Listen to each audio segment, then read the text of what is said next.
Chapter 4 में इसमें national income, इसके 3 मैथड्स हैं थोड़ा सा नेशनल इनकम निकालने के।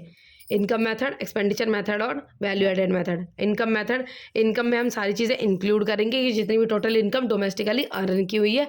अब इसको NFIA में जो उसके नेशनल इनकम बनाने के लिए वो आपको पता है क्या करना होता है, NFIA जोड़ना होता है। ऐसे ही एक्सपेंडिचर मेथड से निकालेंगे, एक्सपेंडिचर मेथड में जितनी भी सारी टोटल इनकम खर्च की हुई है, और ऐसे फिर वैल्यू एडेड मेथड। ठीक है, अभी देखो नेशनल इनकम जो है, नेशनल इनकम इनकम मेथड से कैसे निकाल देंगे। तो इनकम मेथड आपका ये वाला है, इनकम मेथड ये रहा कि जब आप इनकम मेथड यूज़ करोगे तो आपका क्या निकलता है, NDP@FC। NDP@FC डोमेस्टिक इनकम निकलती है।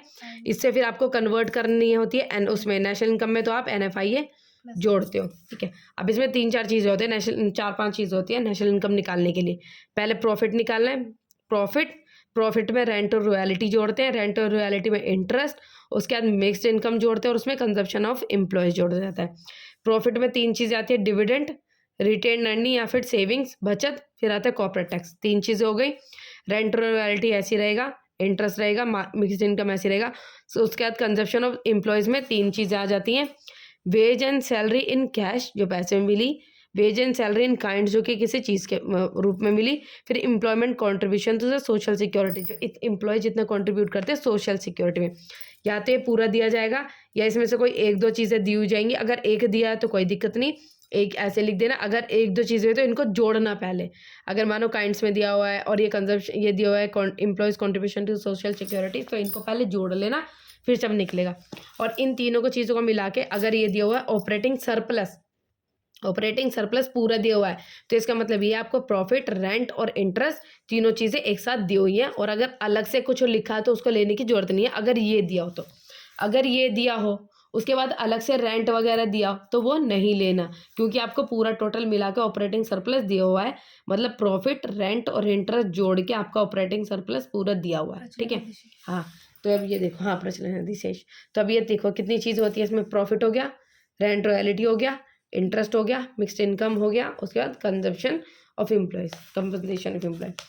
एक्सपेंडिचर मेथड जितने भी खर्चा किया, अब एक्सपेंडिचर मेथड से हमारा क्या निकलता है, GDP@MP निकलता है। अब इसको नेशनल इनकम में हम कन्वर्ट कर लेंगे। ठीक है, GDP@MP इसमें निकलेगा। इसमें हमें 3-4 चीज़ें जो होती है, government final consumption expenditure, gross domestic capital formation, उसके बाद नेट एक्सपोर्ट, उसके बाद आते हैं private final consumption expenditure.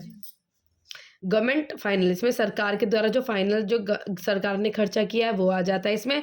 Gross domestically जो डोमेस्टिकली कैपिटल जो चीज़ें फॉर्म हुई उस पर जितना खर्चा हुआ है वो चीज़ें आ जाती हैं।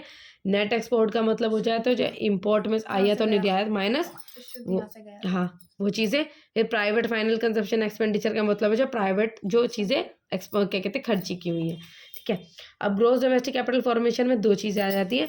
अगर ग्रोस डोमेस्टिक कैपिटल फॉर्मेशन अगर वो फिक्स्ड दिया हो, स्थिर दिया हो, ठीक है, ग्रोस डोमेस्टिक अगर आपको फिक्स्ड दिया हो तो उसमें आप चेंज इन स्टॉक लिखोगे, चेंज इन स्टॉक जोड़ोगे। ठीक है, अगर ग्रोस जो आपको फिक्स्ड कैपिटल दिया हो, फिक्स्ड दिया हो, ग्रोस डोमेस्टिक कैपिटल फॉर्मेशन दिया है ये तो ठीक है, अगर ऐसे दिया हो तो ऐसे लिख देना। लेकिन अगर आपको ये फिक्स्ड दिया हो तो उसमें आप चेंज इन स्टॉक जोड़ोगे। चेंज इन स्टॉक कैसे होगा आपका, क्लोजिंग स्टॉक में से ओपनिंग स्टॉक माइनस कर दोगे। ठीक है, तो ये निकल जाएगा। तो ये इसका फॉर्मूला है। ठीक है, इसमें 4 चीज़ें थी, गवर्नमेंट का था, डोमेस्टिकली था, नेट एक्सपोर्ट था और प्राइवेट फाइनल कंजप्शन एक्सपेंडिचर। रहता है value added method. Value added method से हम ऐसे GVA@MP और GDP@MP निकलता है। ठीक है, gross value added at market price में 2 चीज़ों निकलता है। एक तो वैल्यू ऑफ आउटपुट कि जितना है कि कितना आउटपुट जो निकला उसमें से हम वैल्यू माइनस करते हैं जो इंटरमीडिएट गुड जो अंदर जो चीज़ें लगाई गई थी जो उसकी वैल्यू हमने लगाई ना उसमें से वो वैल्यू माइनस करते हैं। टोटल में से इंटरमीडिएट जो बीच की वैल्यू क्या करनी पड़ती है, माइनस करनी पड़ती है। टोटल में से जो वैल्यू होती है वो माइनस करनी पड़ती है। अब ये कैसे निकलेगा, वैल्यू ऑफ आउटपुट का मतलब क्या होता है, आउटपुट जो मतलब निकली।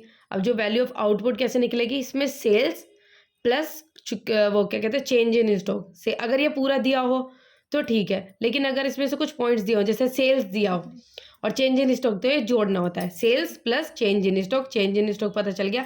अब सेल्स अगर पूरी सेल्स ना दी हो, सेल्स की जगह में डोमेस्टिक सेल्स दी हो, हमें कहा है कि जो घरेलू में जितना हमने बिक्री करी है वो अगर वो दिया हो तो उसमें हम एक्सपोर्ट्स भी जोड़ेंगे। ठीक है। हाँ, जो एक्सपोर्ट जो बाहर गया, एक्सपोर्ट जो बाहर हमने निर्यात किया। अगर हमने सिर्फ यहाँ की जो बिक्री है वो लिखी, हमने जो यहाँ की बिक्री लिखी, सिर्फ अगर उत्पाद जो यहाँ की अगर हमारे डोमेस्टिकली बिक्री दी हुई, अगर वो दी हुई तो उसमें हम जो निर्यात है उसको भी जोड़ेंगे। और अगर टोटल सेल दिया हो तो ऐसे ही लिख देना, लेकिन टोटल सेल इसको जोड़ के, लेकिन अगर सिर्फ यहाँ की सेल लिखी हो, बिक्री दी हो, तो उसमें आप एक्सपोर्ट्स भी जोड़ोगे। अब ऐसे इंटरमीडिएट गुड्स में आपके डोमेस्टिकली जितनी आप चीज़ें खरीदी हैं, जो अपने घर की सीमा में जितनी चीज़ें खरीदी हैं, उसमें क्या हो जाता है, आपने जितना बाहर से मंगाया है, इम्पोर्ट किया है, ठीक है। दोनों चीज़ें जुड़ेंगी जब आपका इंटरमीडिएट कंजप्शन आ जाएगा, ठीक है।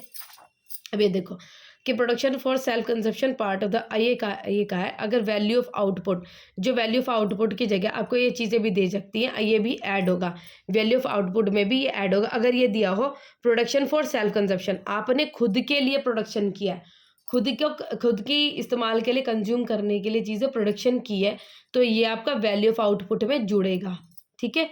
अगर ये चीज़ दे दो कि हमने प्रोडक्शन करा, उत्पादन करा खुद के कंजप्शन के, खुद के उपभोग के लिए, तो ये आपका वैल्यू ऑफ आउटपुट में जुड़ जाएगा, ठीक है। और दूसरा क्या, इलेक्ट्रिसिटी चार्ज, अगर इलेक्ट्रिसिटी चार्ज दिया हो तो ये किसका पार्ट बन जाएगा, इंटरमीडिएट कंजप्शन, क्योंकि जब हम कोई चीज़ें बनाते हैं तो उसमें बिजली का बिल भी तो लगता है ना, तो ये क्या जाएगा, इंटरमीडिएट कंजप्शन में ये जुड़ जाएगा। फिर कहते हैं सिंगल यूज़ प्रोडक्ट्स गुड, जो सिंगल यूज़ प्रोडक्ट्स है जो एक बार यूज़ होते हैं, ये भी इंटरमीडिएट कंजप्शन का ही पार्ट है, इसमें ही जुड़ेंगे। तो ये